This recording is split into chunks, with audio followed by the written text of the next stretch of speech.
23 मार्च को हैदराबाद में होने वाले तीसरे यौम तासीस के जलसे के ऐलान के बाद से ही पाक सरजमीन पार्टी के सदर अनीस कायम खानी के एजाज़ में तकरीबात में इजाफा हो गया।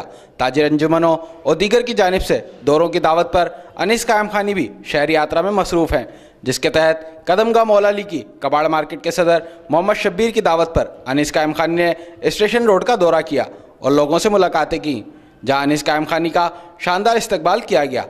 जबकि पार्टी सदर ने सैयदना सखी अब्दुल वाहब शाह जिलानी के मज़ार पर हाज़िरी दी और फूलों की चादर चढ़ाई और मुल्क की सलामती के लिए दुआ की।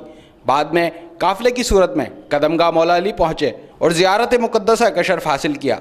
दौरे के मौके पर ज़िला रहनुमा काजी नदीम, शुएब जाफरी, नक्की हैदर, यूसुफ शेख, फारूक मुश्ताक, अख्तर अयूब खान, रिजवान गद्दी समेत अहम रहनुमा भी मौजूद थे। कैमरामैन मानी जट के साथ रहमान शेख, सिटी न्यूज़, हैदराबाद। हम लाते हैं टॉप न्यूज, आपके फेवरेट टॉक शोज और अनलिमिटेड एंटरटेनमेंट सिर्फ यूट्यूब पर। अगर आपने अभी तक हमारा चैनल सब्सक्राइब नहीं किया तो अभी सब्सक्राइब करें और बेल आइकॉन को क्लिक करके हमारी लेटेस्ट वीडियोस के बारे में अपडेट जानें।